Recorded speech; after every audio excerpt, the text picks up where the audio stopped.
हिंदुओं का भी कत्लेआम हुआ और देश में बुद्ध धर्म का पतन हुआ, बुद्ध धर्म का खात्मा हुआ। अभी जैसे बात आ रही है कि तीसरी लहर आने वाली है, तीसरी लहर आने वाली है, तीसरी लहर आने वाली है। किस बात की तीसरी लहर आने वाली है? तो ये जो पेंडेमिक फैला हुआ है, ये जो महामारी फैली हुई है, इस महामारी की तीसरी लहर आने वाली है और इसीलिए सारी दुनिया और भारत में भी इस तरह की बातें चल रही है या प्रचार प्रसार चल रहा है कि हमें सावधानी बरतने की आवश्यकता है। सावधानी ही नहीं बरतना है, बल्कि हमें उससे लड़ने के लिए तैयारी भी करना है। तो ये जो महामारी है, इससे लड़ने के लिए तो सारे लोग तैयारी कर रहे हैं, लेकिन दूसरी तरफ महामारी के जैसे ही, पेंडेमिक के जैसे ही ये जो प्रतिक्रांति का दौर आने वाला है, प्रतिक्रांति का युग आने वाला है और ये साधारण युग नहीं आने वाला है। बुद्ध की क्रांति के खिलाफ जो रक्त रंजित प्रतिक्रांति का दौर आया था पुष्यमित्र शुंग के माध्यम से और बाद में एक नया संविधान स्थापित किया गया था जिसे हम मनुस्मृति कहते हैं। तो इसी तरह की रक्त रंजित प्रतिक्रांति आने के लिए तत्पर है और ये रक्त रंजित प्रतिक्रांति का जो दौर आने वाला है उसके लिए जो हम अभी देख भी रहे हैं, बहुत से नियम, कानून, कायदे, सत्ता, सारी चीज उसके लिए तत्पर है। आज केंद्र में उनकी सत्ता है, बहुत से राज्यों में उनकी सत्ता है और उसके माध्यम से उन्होंने कई कानून में बदलाव किया है। वो यहीं पे रुकने वाले तो नहीं हैं। जैसा कि अभी बीच में जूना अखाड़ा के महामंडलेश्वर यतीन्द्र नाथ गिरी, इन्होंने क्या स्टेटमेंट दिया है? इन्होंने स्टेटमेंट दिया है कि जो नई संसद बन रही है, उस नई संसद में हम हिंदू राष्ट्र स्थापित करके नए संविधान के साथ में जाएं। तो अभी तो जैसे हम देखते हैं कि जो नागरिकता संशोधन कानून आया, जिसे हम सीएए कहते हैं, सिटीजनशिप अमेंडमेंट एक्ट, या एनआरसी आया, नेशनल रजिस्टर ऑफ सिटीजन्स आया, या जो हमारे शिक्षा को लेकर, स्वास्थ्य को लेकर, रोजगार को लेकर, ये सब जो निजीकरण का दौर आ रहा है, सारी संस्थाएं निजी होते जा रही हैं ताकि कागजों पे तो आरक्षण दिखाई दे, कागजों पर तो भागीदारी दिखाई दे, लेकिन वास्तविक तौर पर धरातल पर जमीनी स्तर पर आरक्षण का कहीं कोई औचित्य ना रहे।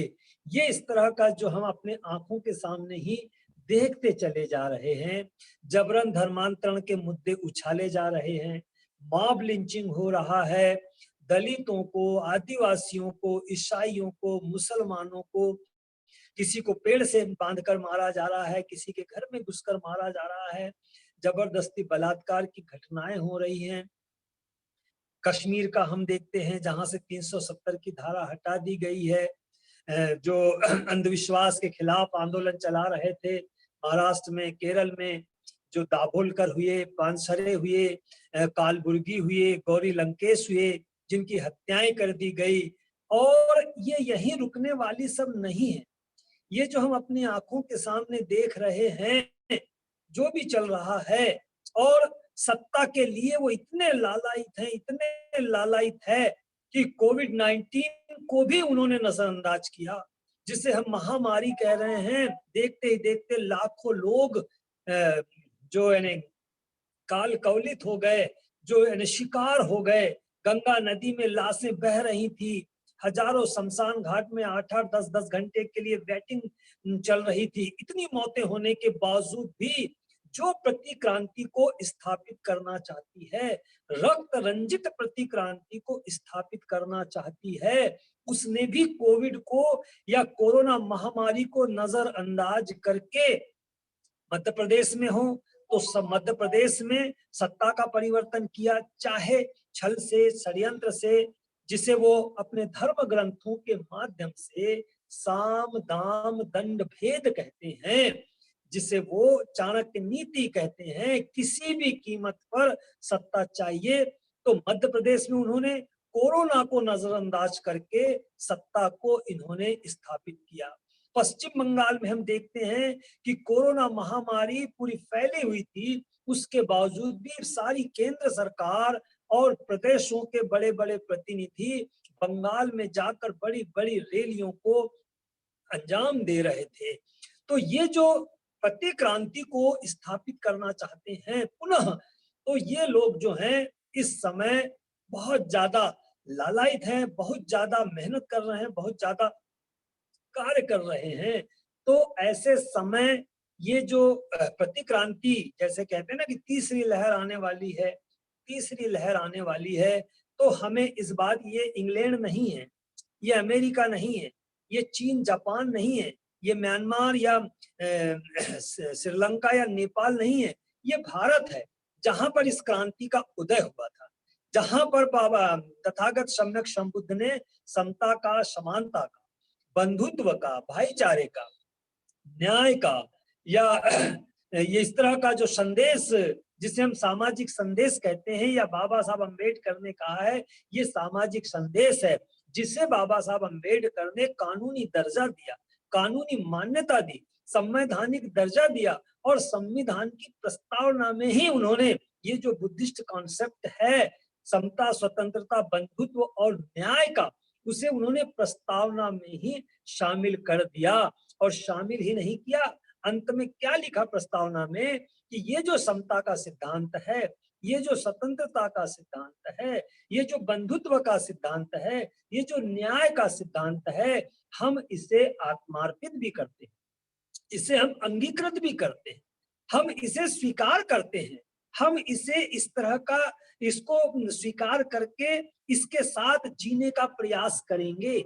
ये अलग बात है कि जिन लोगों को बाबा साहब अम्बेडकर ने ये संदेश दिया, जो बाबा साहब अम्बेडकर के अनुयायी हैं, जो बाबा साहब अम्बेडकर के फॉलोअर्स हैं, जो बाबा साहब अम्बेडकर की मूर्तियां लगाते हैं, जो बाबा साहब अम्बेडकर की तस्वीर अपने घरों में लगाते हैं, जो बाबा साहब अम्बेडकर की जयंती बड़े स्तर पे, बड़े धूमधाम से, बड़े जश्न के साथ मनाते हैं, लेकिन कहीं ना कहीं से ऐसा दिखाई देता है कि हमने ही अपने समता, स्वतंत्रता, बंधुत्व और न्याय के सिद्धांत को, या हमने अपनी जिम्मेदारी को, या हमने अपने कर्तव्य को आत्मार्पित नहीं किया है, अंगीकृत नहीं किया है, या स्वीकार नहीं किया है। और इसीलिए प्रतिक्रांति को हमारी इस कमजोरी का बहुत बड़ा फायदा मिला है। और ऐसा है कि जैसे तीसरी लहर आने वाली है, तीसरी लहर आने वाली है, तो ये तो बीमारी है, ये तो महामारी है।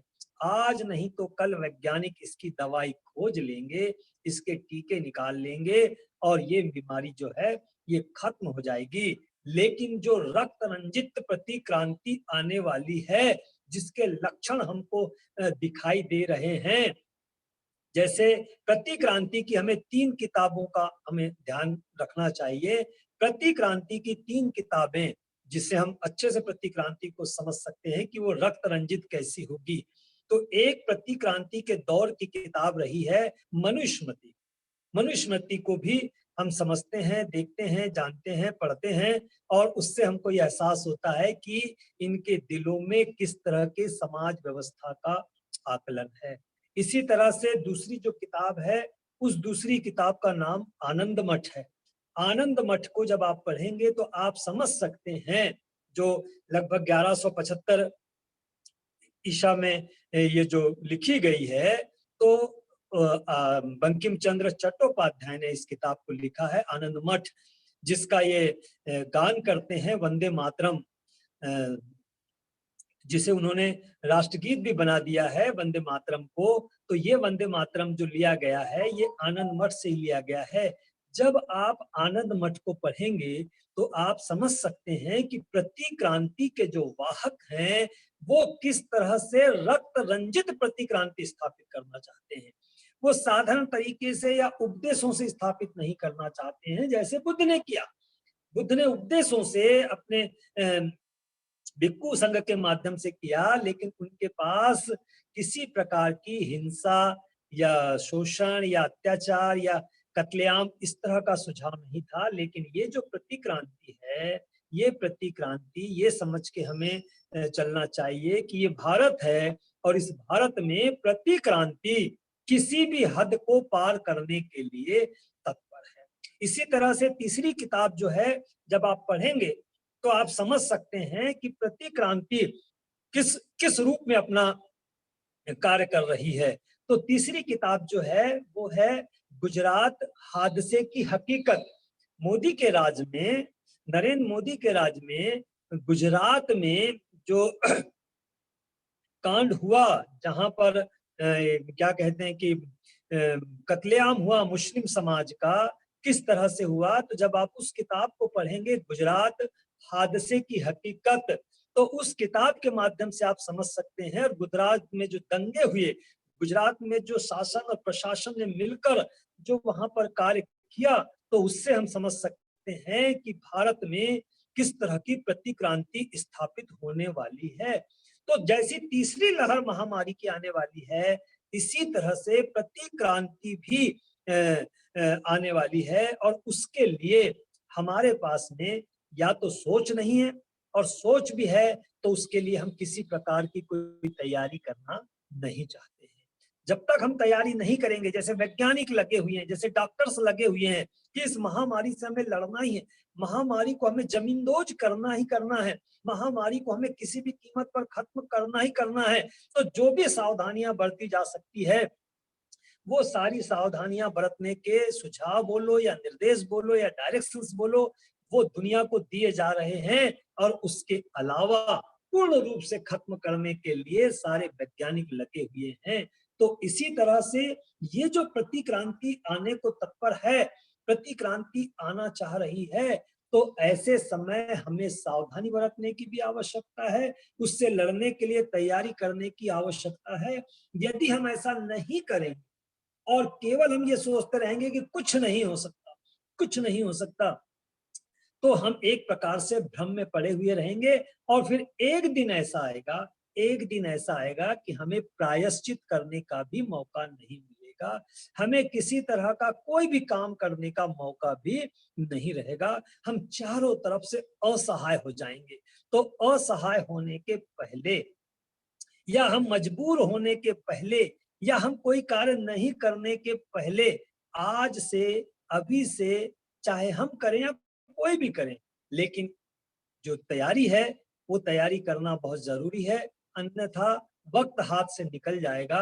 और फिर जैसे वो उदाहरण दिए जाते हैं ना, का वर्षा जब कृषि सुखानी, तो कृषि जब मर जाती है, फसल सूख जाती है, उसके बाद वर्षा हो भी गई तो उसका क्या फायदा है। तो अभी हमारे पास में अवसर है, अभी हमारे पास अपना संविधान भी है, अभी हमारे पास अपना लोकतंत्र भी है, इसको हम अपने हथियार बनाकर हम प्रतिक्रांति का मुकाबला करने लायक बनाए जा सकते हैं। तो उसके लिए तीन प्रमुख बातें जो है, जिस पर हमें कार्य करने की आवश्यकता है। एक बात क्या है? एक बात यह है कि युवा जो है, युवा को हम बचपन से एक स्लो पॉइजन दे रहे हैं। क्या स्लो पॉइजन दे रहे हैं? स्लो पॉइजन ये दे रहे हैं कि उससे हम ग्लैमर सिखा रहे हैं, ग्लैमर की ओर आकर्षित कर रहे हैं, धन दौलत की ओर आकर्षित कर रहे हैं, लग्जरी की ओर आकर्षित कर रहे हैं, सुख और वैभव की ओर आकर्षित कर रहे हैं। तो ये जो वैभव है, ये कब तक टिका रहेगा? तो बच्चा जो है वो रात और दिन सुख सुविधाओं के लिए संघर्ष कर रहा है, वैभव के लिए संघर्ष कर रहा है, धन दौलत के लिए संघर्ष कर रहा है, पद प्रतिष्ठा के लिए संघर्ष कर रहा है, वो पढ़ाई भी कर रहा है तो समाज के लिए नहीं कर रहा है, वो धन दौलत के लिए पढ़ाई कर रहा है। और इसीलिए हम कहते हैं कि बड़े टैलेंटेड बच्चे, बड़े टैलेंटेड बच्चे हैं, लेकिन वो टैलेंट क्यों आ रहा है? तो वो टैलेंट इसलिए आ रहा है क्योंकि उसको माँ बाप ने क्या सिखाया है कि खूब दौलत कमानी है, खूब बड़े पदों पर जाना है।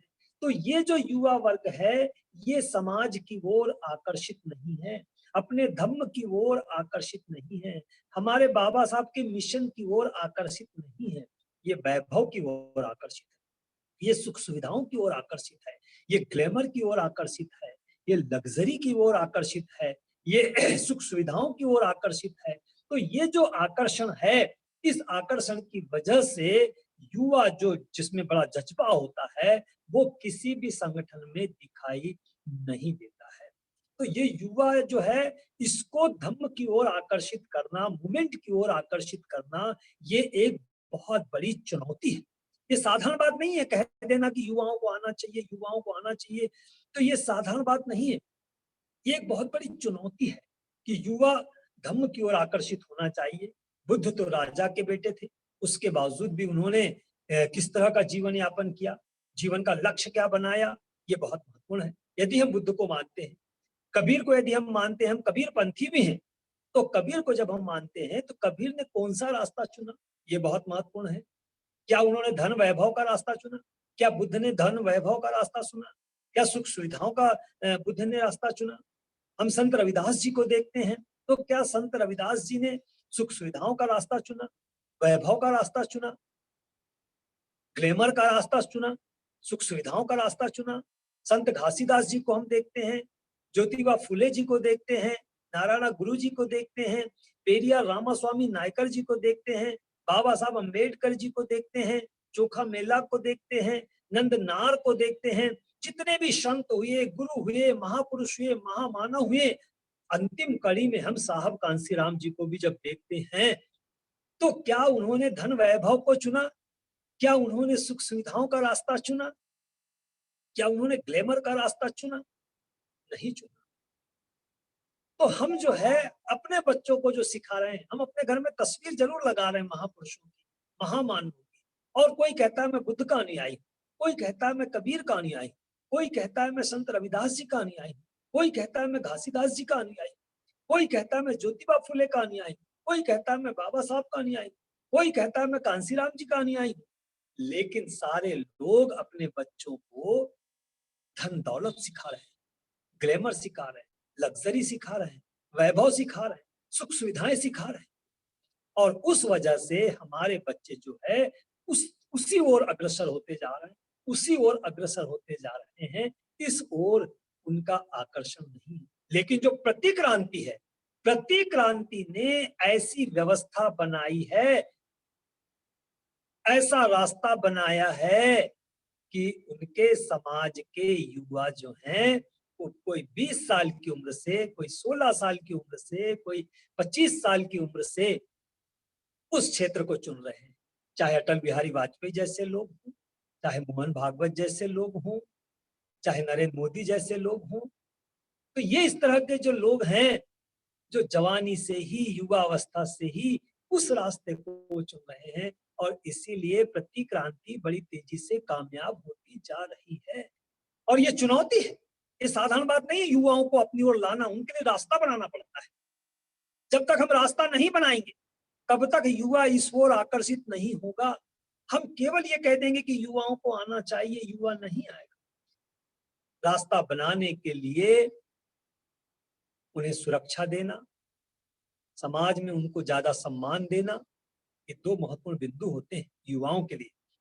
जब तक उन्हें सुरक्षा नहीं मिलेगी, जब तक उन्हें और लोगों से ज्यादा सम्मान नहीं मिलेगा, तो क्यों कराएंगे? तो ऐसा रास्ता बना के देना, जैसा प्रतिक्रांति ने बना के दिया है, तो आज उनके पास में हजारों की तादाद में युवा जो हैं, घर छोड़ के, परिवार छोड़ के, भाई बहन छोड़ के, नाते रिश्तेदार छोड़ के, धन दौलत छोड़ के, अपना गांव छोड़ के, अपना शहर छोड़ के, वैभव छोड़ के, उन्होंने प्रतिक्रांति के उस आंदोलन को ज्वाइन किया है, उसको चुना है। हम ऐसा रास्ता बनाएंगे, ऐसा रास्ता यदि नहीं बनाते हैं, तो युवा जो है वो क्यों कर आएगा? युवाओं का आना बहुत जरूरी है। सब कुछ छोड़ छाड़ के इस रास्ते को चुनना भी बहुत जरूरी है। जब वो ऐसा आएगा और जब वो नेतृत्व करेगा, तब जाके हम समझेंगे कि हमारी विक्रांति जो है वो प्रतिक्रांति के मुकाबले में खड़ी हो सकती है। और नहीं तो हम साधारण लोग जो हैं, प्रतिक्रांति को टक्कर देने के हिसाब से यदि हम सोचते बैठेंगे, तो बड़ा मुश्किल जाएगा। दूसरी बात जो है, कि समाज, जैसे भारती साहब ने कहा, सम्मानित धर्म प्रकाश भारती साहब ने कहा, और उन्होंने हमारे जो चक्रवर्ती सम्राट बृहद्रथ का उदाहरण दिया कि राजा का कत्लेआम हुआ, भिक्षुओं का कत्लेआम हुआ, लेकिन समाज तैयार नहीं हुआ था। तो समाज का मतलब क्या है? तो समाज का मतलब भारत में कम से कम यदि हम साधारण भाषा में कहें तो बहुजन समाज है। तो बहुजन समाज का आंदोलन बनाना, बहुजन समाज का आंदोलन खड़ा करना, और खड़ा करने का मतलब है केवल कहने से काम नहीं चलेगा। बहुजन समाज के प्रतिनिधि दिखाई भी पड़ने चाहिए, क्योंकि भारत इंग्लैंड नहीं है, भारत अमेरिका नहीं है, भारत म्यांमार नहीं है, भारत नेपाल या कंबोडिया नहीं है, भारत चीन नहीं है। भारत भारत है, ये जातियों का देश है। इस जातियों के देश में बहुजन समाज को एक माला में पिरोना ये बहुत जरूरी है।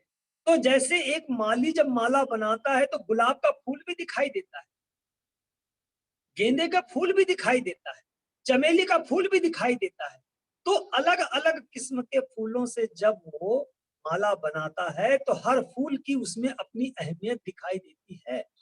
तो इसी तरह से बहुजन समाज का आंदोलन खड़ा करना, क्रांति को खड़ा करने के लिए, क्रांति को कामयाब बनाने के लिए, ये हमारी जरूरत है।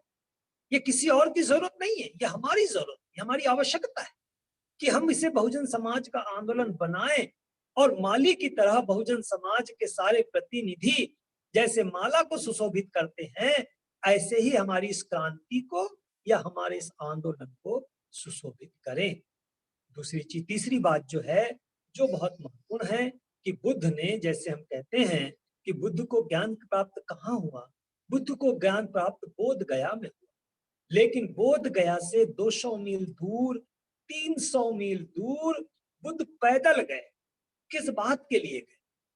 हम उतने बड़े ज्ञानी नहीं है, लेकिन फिर भी हम इस बात को इस तरीके से समझ सकते हैं, साधारण तरीके से हम ऐसा मान सकते हैं कि बुद्ध डायरेक्टली जनता को या समाज को समझाना नहीं चाहते थे। तो बुद्ध क्या चाहते थे? तथागत क्या चाहते थे? तो तथागत जो बात समाज को समझाना चाहते थे, जो बात समाज को बताना चाहते थे, जिन बातों का उपदेश बुद्ध समाज को देना चाहते थे, उसके लिए बुद्ध रोल मॉडल खड़ा करना चाहते थे, समाज के आदर्श खड़ा करना चाहते थे। और इसीलिए बुद्ध ने 200 मील दूर या 300 मील दूर, जहां उनको ऐसी आशा की किरण दिखाई दी कि यहां से मेरे संघ का निर्माण हो सकता है, वो 5 साथी जिसे मैं किसी समय छोड़कर आ गया था, वे अब सारनाथ में हैं। जब उन्हें इस बात का एहसास हुआ, अंदाजा हुआ या पता लगा, तो वो पैदल उन 5 साथियों की तलाश में सारनाथ आए। जब सारनाथ में उनसे मुलाकात हुई तो शुरू में वो जो 5 साथी थे, जिन्हें हम 5 परिव्राजक कहते हैं, तो वो शुरुआती समय में तो नाराज थे कि हम इनकी बात नहीं सुनेंगे, इनकी बात नहीं मानेंगे, लेकिन अंत में तथागत ने उन्हें अपनी बातों से सहमत किया। बुद्ध ने उन्हें अपनी बातों से सहमत किया, वो उनकी बातों से सहमत हुए, जिसे हम प्रथम धम्मचक्र प्रवर्तन कहते हैं, जो अभी संभवतः 24 तारीख को आएगा, या 24 तारीख से जो फिर वर्षावास शुरू होता है। तो वो पहला उपदेश उन्होंने दिया, लेकिन अकेले उपदेश ही नहीं दिया कि मेरा धम्म क्या है, वहां से उन्होंने संघ का निर्माण किया कि ये जो संघ होगा, तो ये संघ 1000 साल तक प्रति क्रांति बोलो या उस सभ्यता बोलो या वो जो दर्शन था उनका, हिंदुत्व का दर्शन, उस दर्शन के खिलाफ चाहे 1000 साल तक लड़ना पड़े, या जो सभ्यता है उसके खिलाफ 1000 साल तक लड़ना पड़े, तो उसके लिए चाहे मैं जीवित रहूं या ना रहूं, क्योंकि वो कोई अलौकिक शक्ति नहीं थी, वो कोई दैवीय पुरुष नहीं थे, वो एक साधारण इंसान थे, और वो जानते थे कि मेरी एक उम्र होने के बाद मेरा अंत हो जाएगा, लेकिन ये जो सभ्यता है, ये जो दर्शन है, ये जो सामाजिक व्यवस्था है, इसके खिलाफ लड़ाई कम से कम 1000 साल तक चलेगी। तो उसके लिए संघ का निर्माण करना बहुत जरूरी है। तो ऐसे संघ का निर्माण तथागत बुद्ध ने किया। तो इसीलिए आज के इस दौर में चूंकि प्रतिक्रांति ने ये कार्य कर लिया है, तो ऐसे इस प्रतिक्रांति के जो आगमन या तो चल भी रहा है, लेकिन अभी जैसे तीसरी लहर आने वाली है महामारी की, तो वो कितनी लाशें बिछाकर जाएगी। दूसरी लहर ने तो बहुत लाशें बिछा दी, तीसरी लहर कितनी लाशें बिछाकर जाएगी, इसका अभी हमको आकलन नहीं है। तो ऐसे ही प्रतिक्रांति ने पुष्यमित्र शुंग के जमाने में कितनी लाशें बिछाई, या पुष्यमित्र शुंग के बाद में जो हम आनंद मठ का जो हम इतिहास पढ़ते हैं वीर जाफर के समय का, कि उस समय उन्होंने कितनी लाशें बिछाई, या हम फिर नरेंद्र मोदी के समय का जो गुजरात में जो दंगे हुए उसमें उन्होंने कितनी लाशें बिछाई। तो अब जो प्रतिक्रांति की जो लहर आने वाली है, उस प्रतिक्रांति की लहर में कितनी लाशें बिछाई जाएंगी। अभी तो हमको लगता है कि तो मुसलमानों का नंबर आने वाला है, सिर्फ मुसलमानों का नंबर आने वाला है। तो ऐसा समझ के हम भ्रमित हैं। हमें अकेले इस बात पर ही निर्भर नहीं रहना चाहिए कि किसी एक कौम का ही खात्मा होगा। उसमें बहुत से लोग, जैसे कहते हैं ना, उसकी जद में, उसके घेरे में बहुत से लोग आने वाले हैं। तो वो जो लहर आएगी वो किस तरीके से कितने लोगों की लाशें बिछाएगी, इसका हमें अंदाजा नहीं है। तो उससे लड़ने के लिए ऐसे लोग चाहिए है जिन्हें अपने जीवन की भी चिंता ना हो, अपने भविष्य की भी चिंता ना हो। और ये बात किसमें होती है? ये होती है संघ में। क्योंकि संघ का जो व्यक्ति होता है वो अपना सब कुछ सर्वस्व त्याग कर आता है और संघ में शामिल होता है। जैसे बुद्ध के जमाने में धन दौलत, भाई बहन, माता पिता, घर द्वार, गांव शहर, सब कुछ छोड़कर जब वो संघ में आता है तो उसे अपने अगले समय की चिंता नहीं, भविष्य की चिंता नहीं होती है। वो केवल आंदोलन के लिए जीता है, वो केवल अपने क्रांति के लिए जीता है, वो केवल परिवर्तन के लिए जीता है। उसे किसी प्रकार की कोई चिंता नहीं होती है, उसे किसी प्रकार का कोई भय नहीं होता है।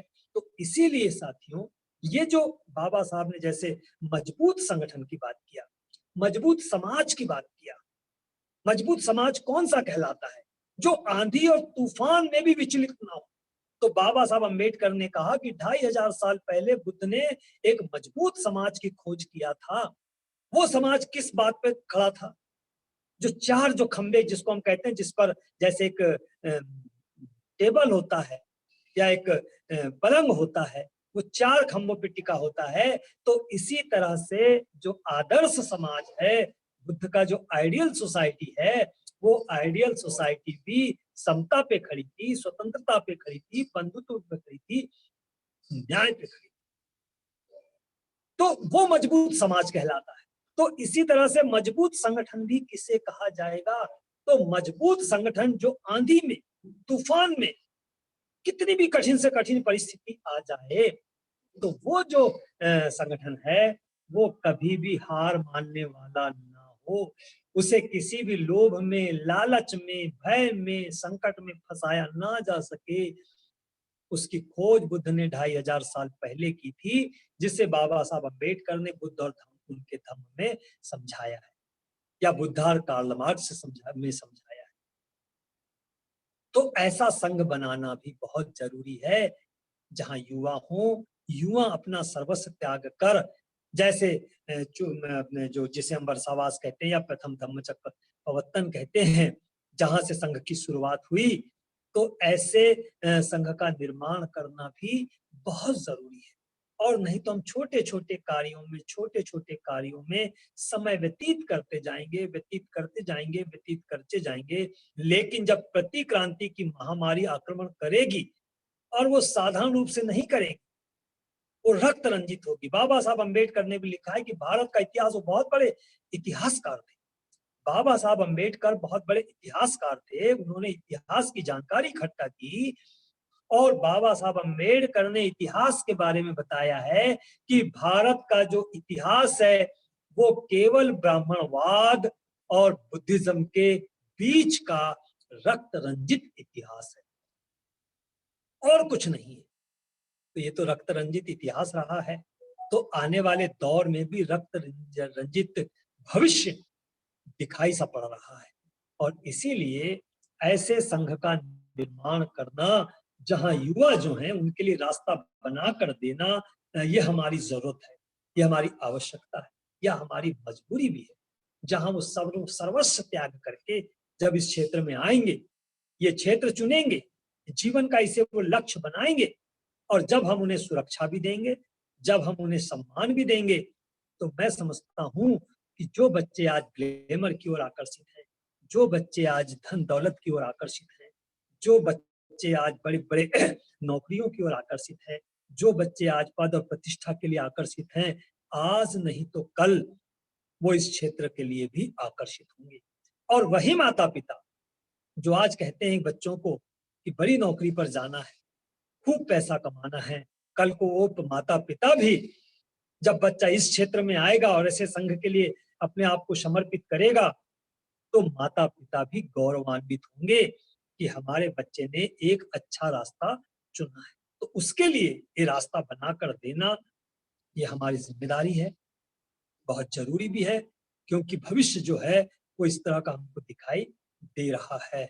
तो राष्ट्रीय बौद्ध महासभा के माध्यम से ये जो कार्य हैं, चाहे अभी छोटे लेवल पर ही चल रहे हैं, कि जैसे मैंने कहा कि युवा वर्ग है, युवा वर्ग के लिए कोशिश की जा रही है, संघ बनाने की बात आ रही है, तो एक सम्यकजीवी संघ की मुहिम छोटे लेवल पर ही सही शुरू हुई है, जिसका भी हमारे पास में आदरणीय आजाद बौद्ध जी अभी हमारे पास में एक आशा की किरण के रूप में सम्यक जीवी हैं, जिनके माध्यम से हम ये उम्मीद करते हैं कि आज नहीं कल उनके पीछे की लाइन में युवा जरूर आएंगे और हमारे भविष्य के लिए वो इस तरह का कार्य करेंगे।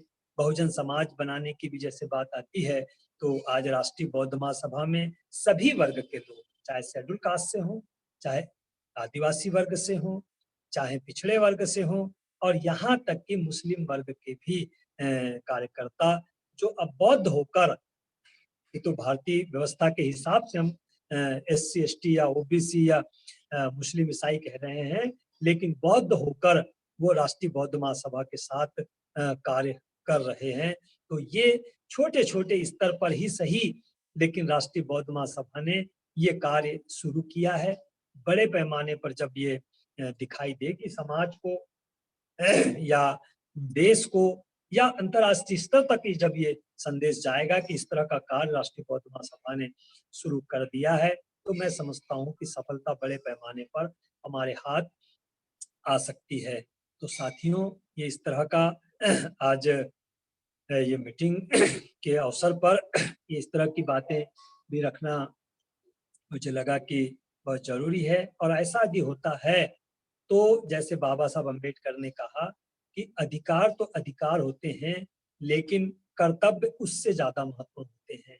तो यदि हम इस तरह के संघ का निर्माण करते हैं, तो समाज जो है जब उस संघ को फॉलो करता है, अनुसरण करता है, तो वो अपने कर्तव्य की महत्ता को भी समझता है कि उसकी जिम्मेदारी क्या है, उसे क्या करना चाहिए। क्योंकि हजारों साल के बाद हमें धन दौलत मिली है, पद प्रतिष्ठा मिली है, वैभव मिला है, ग्लैमर मिला है, लग्जरी मिली है, सुख सुविधाएं मिली है, तो भोगने के लिए ही नहीं मिली है, कुछ जिम्मेदारी निभाने के लिए मिली है, कुछ हमारे कर्तव्य भी हैं। तो ये कर्तव्य का एहसास दिलाने के लिए या जिम्मेदारी का एहसास दिलाने के लिए हमारे अपने सामने रोल मॉडल्स भी चाहिए, समाज का आदर्श भी चाहिए। उस आदर्श के पीछे, उस रोल मॉडल्स के पीछे, जैसे बाबा साहब ने भिक्खु संघ के लिए कहा है कि भिक्खु संघ was the torch bearer of the Buddhas ideal society. तो जो आदर्श समाज बुद्ध स्थापित करना चाहते थे, भिक्खु संघ जो था उसका वो टॉर्च बेयरर था। टॉर्च बेयरर मतलब जिसके हाथ में टॉर्च है, जिसके हाथ में टॉर्च है मतलब जो रास्ता दिखाने वाला है। तो रास्ता दिखाने वाला, किसको रास्ता दिखाने वाला? तो बुद्ध जिस आदर्श समाज की स्थापना करना चाहते थे, उस आदर्श समाज का रास्ता दिखाने वाला संघ था। तो ये ऐसे संघ के बाद में ही समाज जो है अपने कर्तव्य को महत्व देना शुरू करता है, अपनी जिम्मेदारी को महत्व देना शुरू करता है। तो ऐसा राष्ट्रीय बौद्ध महासभा ने आदरणीय धम्म प्रकाश भारती जी के नेतृत्व में या उनकी जो सोच थी उसको लेकर राष्ट्रीय बौद्ध महासभा ने इस तरह के कार्य को प्रारंभ कर दिया है। सफलता कब हाथ लगेगी या बड़े स्तर पर कब हाथ लगेगी, ये तो भविष्य के गर्भ में है, पर कोशिश में हम सभी लोग अपने अपने स्तर से लगे हुए हैं। आज का एक बड़ा अच्छा अवसर रहा है कि फिल्म एक्टर जो राष्ट्रीय ही नहीं अंतर्राष्ट्रीय स्तर पर इस तरह का कार्य करना चाहते हैं और भारत के लिए उनके पास में बहुत बड़ी-बड़ी योजनाएं हैं, जिसमें उन्होंने एक योजना तो ये भी बताया कि 84,000 वो मूर्तियां भी दान करने वाले हैं। स्कूल के बारे में भी उन्होंने अपनी योजना बताई और भी बहुत सी योजनाएं हैं। सभी लोगों को इकट्ठा करके सभी को एक साथ जोड़कर महासंघ या संघ राजा की बात उन्होंने की, तो बहुत अच्छा लगा उनकी बात को सुनकर। लेकिन चूंकि इस तरह की बातों को भी रखना जरूरी था, तो मैंने अपने तरफ से इस तरह की बातों को भी रखने का प्रयास किया है, कोशिश की है। जो भी कोई भूल चूक हो तो उसके लिए मैं माफी चाहता हूँ।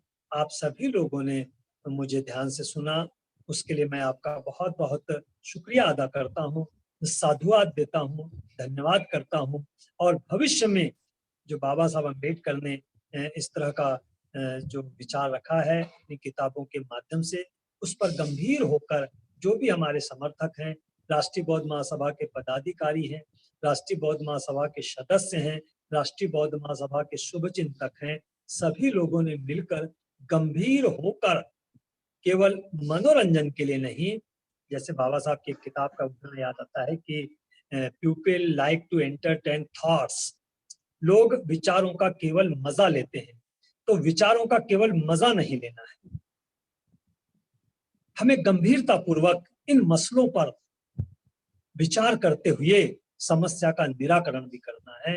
ऐसा मैं सभी लोगों से अपील करता हूँ, सभी को धन्यवाद करता हूँ, सबका शुक्रिया अदा करता हूँ और अपनी बात को यही विराम देता हूँ। जय भीम, जय भारत।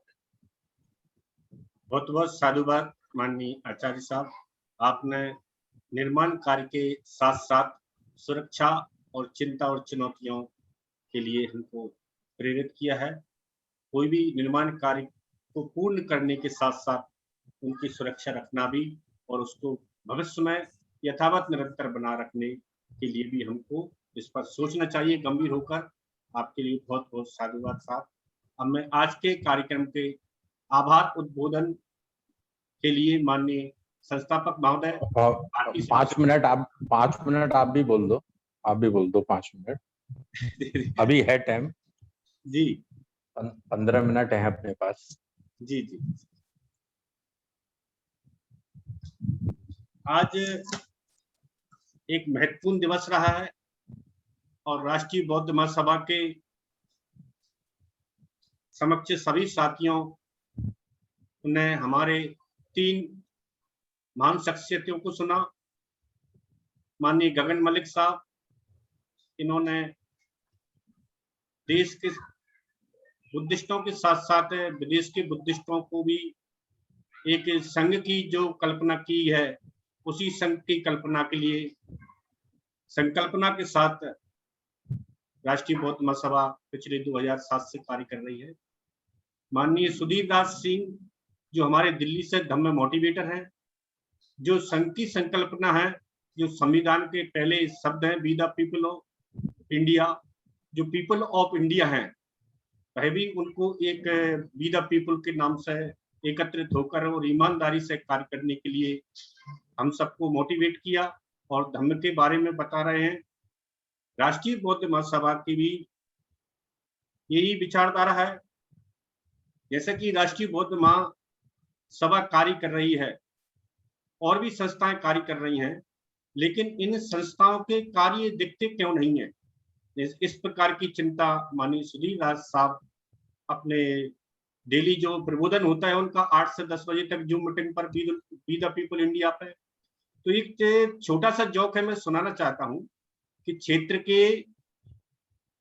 एक क्षेत्र के लोगों का वहां के बड़े नेताजी से एक मांग थी कि हमारे लिए एक नया चर्च बनाया जाए।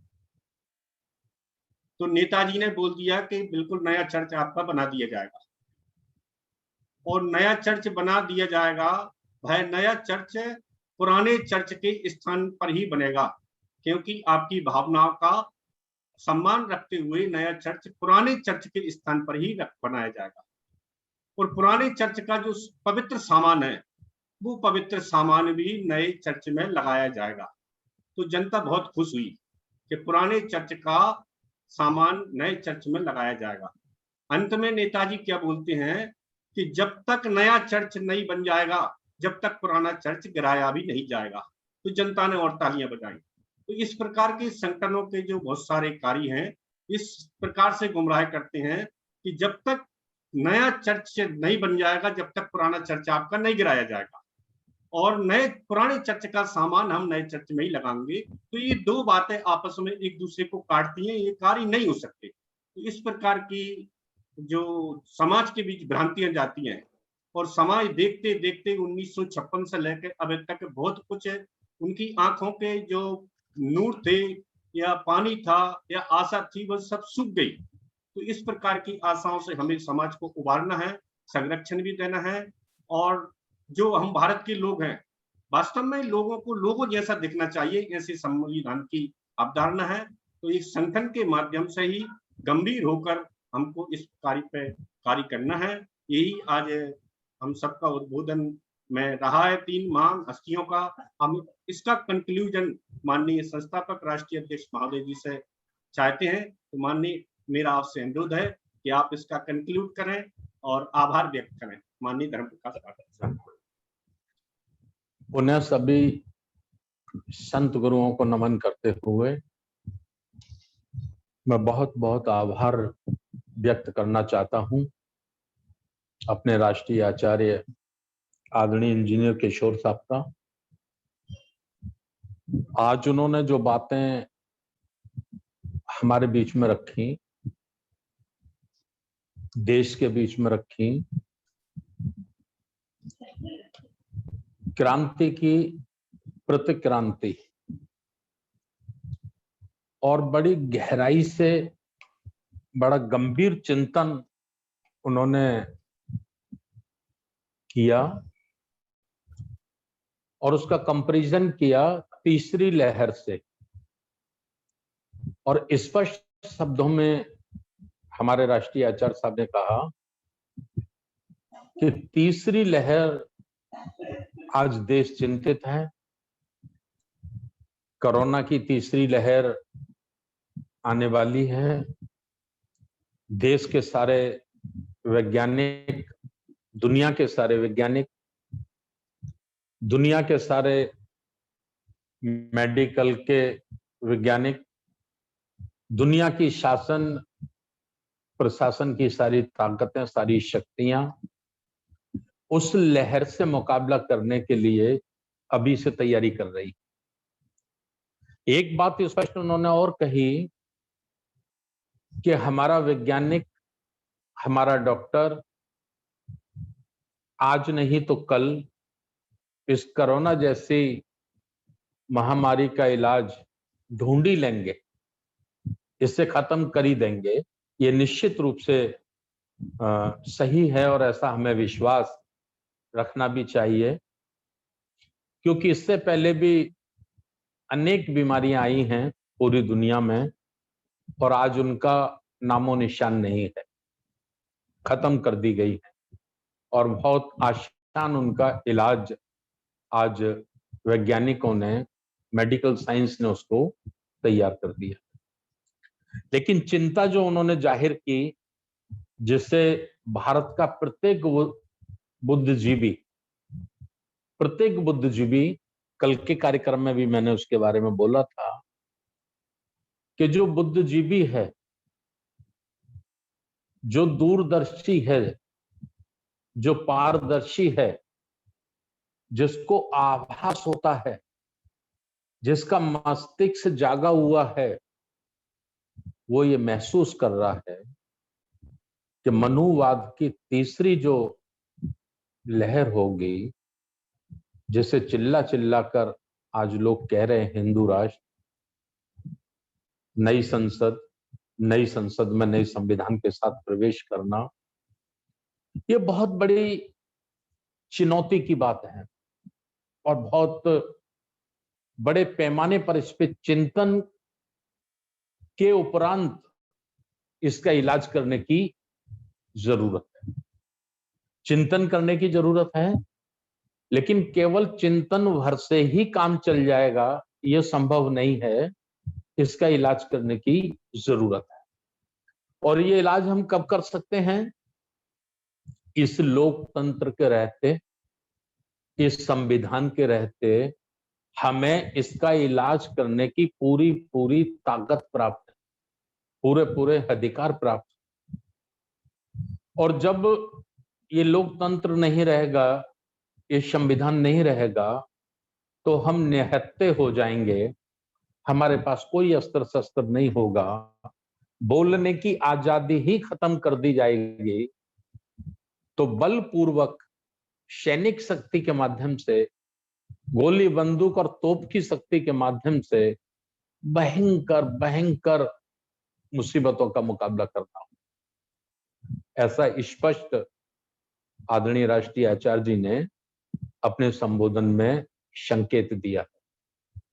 और हम लोग, खासकर के मैं स्वयं, बहुत पहले से इस बिंदु पे चिंतित, बहुत पहले से 30-35 वर्ष की राजनीतिक मेहनत को, आदरणीय बहन जी के आशीर्वाद को छोड़ने का जो मेरे मन में ख्याल आया था, या उसके लिए मैंने अपने को दृढ़ संकल्प किया था, उसके पीछे भी यही सबसे बड़ा मकसद था कि आने वाला समय भयंकर होगा और उसके लिए हमें तैयारी करनी।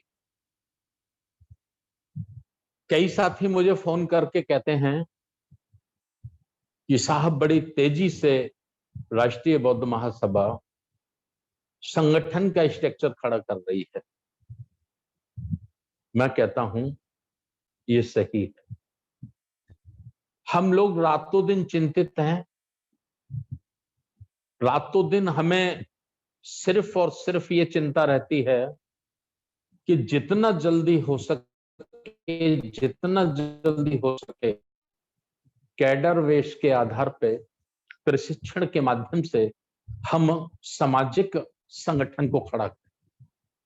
इसके साथ साथ जो विशेष बात मैं आपके बीच में रखना चाहता हूं, जितना बड़ा संगठन खड़ा करने की हमारी तमन्ना है, राष्ट्रीय बौद्ध महासभा की तमन्ना है, उससे भी बड़ी तमन्ना है मजबूत संगठन खड़ा करने। मजबूत, और मजबूत का मैं आपको उदाहरण दे सकता हूं कोरेगांव का। पूना के कोरेगांव का जो 500 हमारे महार युवाओं ने, 500 महार सैनिकों ने 28,000 सशक्त घुड़सवार पेशवाओं की सेना को परास्त कर दिया था, पराजित कर दिया। संख्या बल में वो बहुत कम थे, अस्त्र शस्त्र में भी उनके पास इतने बड़े नहीं थे, लेकिन मन का दृढ़ संकल्प और मजबूत ट्रेनिंग उनके पास थी। उस मजबूत ट्रेनिंग और दृढ़ संकल्प ही एक उनका सबसे बड़ा अस्त्र शस्त्र था, जिसने 28,000 पेशवाओं की फौज को, सेना को पराजित कर दिया। ठीक राष्ट्रीय बौद्ध महासभा भी इसी प्रकार का मजबूत संगठन, राष्ट्र की रक्षा के लिए, लोकतंत्र की रक्षा के लिए, मानवता की रक्षा के लिए और संविधान की रक्षा के लिए खड़ा करना चाहती है। काफी प्रभावित आप लोग हुए हैं आचार्य जी के प्रबोधन से। मैं भी बहुत प्रभावित हुआ हूं, हमेशा होता हूं, निश्चित रूप से आप भी हुए होंगे।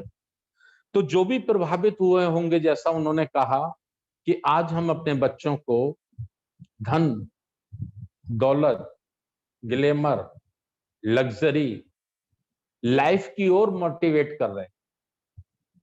मिशन, राष्ट्र, देश, समाज के प्रति हम उनको तैयार नहीं कर रहे। लेकिन इस किस्म की चर्चा जब होती है और चर्चा में जब कुछ लोग भाग लेते हैं तो उनका हृदय परिवर्तन होता है, उनके मन में निश्चित रूप से बदलाव का कोई बीज अंकुरित होता है। और जो बदलाव का बीज अंकुरित होता है उस बीज से ही हमें बहुत बड़ा बाग बनाने की जरूरत। मैं ये शब्द इसलिए आपसे इस्तेमाल कर रहा हूं कि युवा, जवान या हमारे कुछ बड़ी उम्र के साथी भी जो इस पवित्र पुण्य कार्य के लिए अपने को समर्पित करना चाहते हैं, इस पुण्य मानव सेवा के लिए, राष्ट्र की सेवा के लिए, देश की रक्षा के लिए जो अपने को समर्पित करना चाहते हैं, वो खुलकर, दिल खोलकर अपनी बात रखें। वो अपने को घोषणा करें कि मैं राष्ट्रीय बौद्ध महासभा के साथ जुड़कर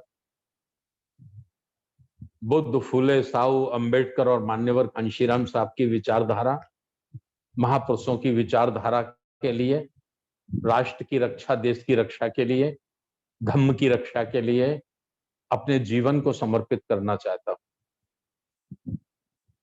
और ऐसा जितने साथी कहेंगे, ऐसा निर्णय जितने साथी लेंगे, उनके रहने, उनके खाने, उनके कपड़े, उनकी दवाई, उनके ऊपर होने वाला जो भी खर्च आएगा, हम उसे अपने साथियों के सहयोग से, समाज के सहयोग से करने में आज सक्षम हैं।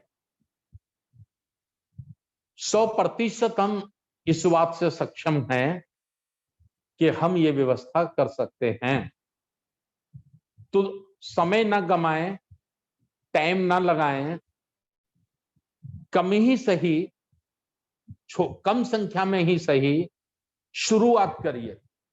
और जब शुरुआत होगी तो गिनती हमेशा 1 से शुरू होती है और फिर वो सैकड़ों, हजारों, लाखों, करोड़ों, अरबों में जाती है। तो इसकी शुरुआत करनी है।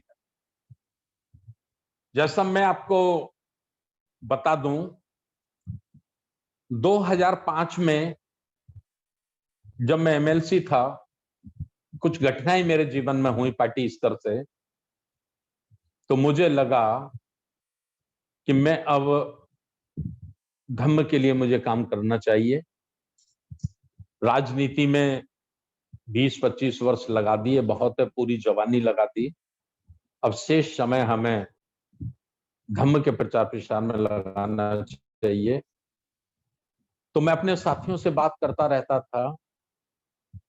जो जो एरिया मेरे पास रहे, उस समय मध्य प्रदेश मेरे पास था, कुछ समय के लिए राजस्थान मेरे पास था, उत्तराखंड मेरे पास था, गुजरात मेरे पास था, दादरा नगर हवेली, दमन दीव और आगरा का ये जोन भी मेरे पास था। तो मैं साथियों से बात करता था और करते करते करते करते हमने 14 अक्टूबर 2007 को राष्ट्रीय बौद्ध महासभा की स्थापना कर दी, निर्माण कर दिया इसका विधिवत रूप से। और साइट बाई साइट हमारे बाबूजी रामकृष्ण अशोकन जी ने फुल टाइम, आदरणीय इंजीनियर किशोर बौद्ध साहब ने फुल टाइम, और अनेक ऐसे साथी थे जिन्होंने बढ़ चढ़कर काम किया। मैं पर्दे पर नहीं होता था। तो मैं जब साथियों से बात करता था जो पार्टी में प्रदेश लेवल पे कहीं प्रभारी थे, बड़ी बड़ी जगह थे, तो वो 100% मेरी बात से सहमत होते थे और मुझे आश्वासन देते थे, भरोसा देते थे कि सर जिस दिन आप फुल टाइम ये काम करोगे, जिस दिन राष्ट्रीय बौद्ध महासभा का धम्म का काम आप फुल टाइम करोगे, हम भी आपके साथ करेंगे। और ऐसे करीब 100 लोगों की संख्या थी। 100 लोग करीब ऐसे थे जो मुझे ये भरोसा दिलाते थे, विश्वास दिलाते थे कि सर हम फुल टाइम आपके साथ काम करेंगे, फुल टाइम आपके साथ काम करेंगे। पूरे देश भर में थे। एक दो साथी ने तो मुझे उस वक्त ये भी कह दिया कि साहब आपकी पॉलिसी हमारी समझ में नहीं आती। मैंने क्या, क्यों? बोले आप तो पार्टी में रहेंगे, आप एमएलसी रहेंगे, आप राज्यसभा जाएंगे, आप मंत्री बनेंगे, और हमको कहते हो कि आप कटोरा ले लो, बाबा जी हो जाओ, भीख मांगो। तो मैं हंस जाया करता था और अपने में फील करता था कि भाई इसका जो कहना है ये 100% सही है। अगर ये इतना ही पुण्य का काम है तो फिर तुम खुद क्यों नहीं करते? एक वक्त आया 2 जुलाई 2015 को, और हालात इस स्तर पर पहुंच गए कि मेरे सामने हमारी आदरणीय बहन कुमारी मायावती जी ने कहा कि भाई आज फैसला करो, आपको एक ही काम करना है, या तो बुद्ध धम्म का काम करना है या तो पार्टी का काम। मैंने उनके पैर पकड़े और अनुरोध किया, और उन्होंने मेरा अनुरोध लगभग स्वीकार कर लिया। मैं फुल टाइम आरवीएम के काम में लग गया, और जो 100 लोग मुझे भरोसा दिलाते थे कि जिस दिन आप इस काम को फुल टाइम शुरू करेंगे हम भी आपके साथ करेंगे, तो मैं आपको यकीन के साथ कहना चाहता हूं, मेरे ऊपर आप भरोसा करिए, एक एक करके 100 के 100 लोग भी किनारे